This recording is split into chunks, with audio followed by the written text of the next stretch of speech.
Okay, అందరికీ నా హృదయపూర్వక వందనాలు. ఈరోజు మనము మంచి అరణ్యమైన ప్రదేశానికి వచ్చినాం. అతి భయంకరమైన అడవి ఇది. ఈ అడవిలో కలింకాయలు అనేది ఇంతకుముందు మీకు చెప్పిన కలింకాయలు 2 రకాలు ఉన్నాయి. ఒకటి పెద్ద సైజు కలింకాయలు, ఇవి చిన్న సైజు. బాగా పరిశీలించండి, చాలా చిన్న సైజు. కానీ ఇవి తినడానికి కాయలైనా కూడా చాలా రుచికరంగా ఉంటాయి. పులుపు అనేది ఉండదు. బాగా పరిశీలించండి. తీసుకో ఫోటో ఉండు. ఒక కొమ్మ కొడతాను కదా, దాని చేతిలో పెట్టుకొని ఈ మొక్కను బాగా పరిశీలించండి. ఇది చిట్టి కలింకాయ చెట్టు. ఇది మన మామూలు కలింకాయ చెట్టు మాదిరిగానే పెరుగుతాయి. కానీ ఇవి మామూలు కలింకాయలు అంటే పులుపు, కానీ ఇవి కాయలైనా కూడా బాగా రుచికరంగా ఉంటాయి తినడానికి. బాగా పరిశీలించండి కాయలు మొక్కని. ఇవే అడవి కలింపండ్లు. బాగా పరిశీలించండి. ఇంతకుముందు చూపించింది అడవి కలింకాయలు, ఇవి అడవి కలింపండ్లు. కాయలు బాగా ముదిరినాక పండు అవుతుంది. ఇవి కూడా తినడానికి బాగా రుచికరంగా ఉంటాయి.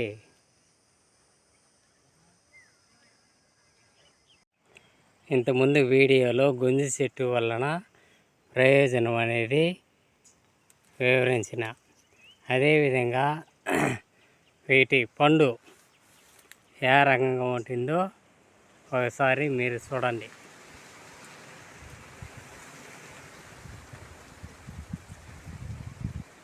వీటి పండులను మేము ఇష్టపూర్వకంగా తింటాం.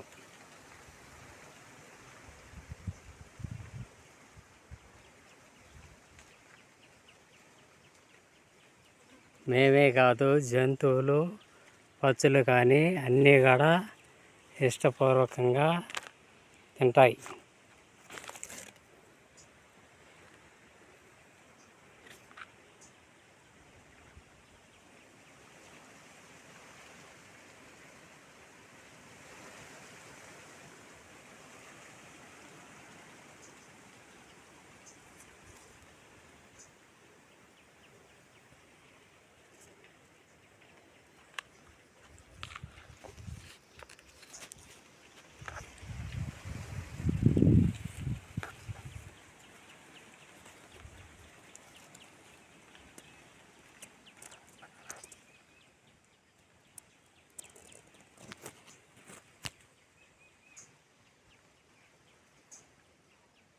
ఇవి గొంజి పండ్లు.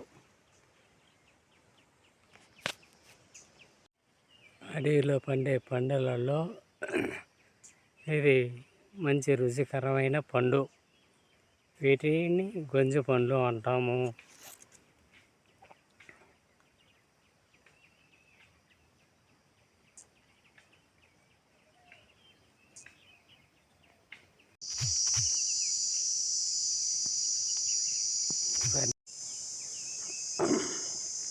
ఇవన్నీ గొంజి పండ్లే. బాగా చూడండి. ఎటువంటి క్రిమి సంహారక మందులు అనేది వీటికి కొట్టడం అనేది జరగదు. అడవిలో దొరికే కాయలలో ఒకటి ఇది. వీటిని ఊటికాయలు అనేసి అంటారు. వీటిని బాగా పరిశీలించండి. వీటి కాయలను కోసుకొని ఉడకపెట్టుకొని కొద్దిగా ఉప్పేసి తినడం వల్ల బాగా రుచికరంగా ఉంటాయి. ఇది ఊటి చెట్టు.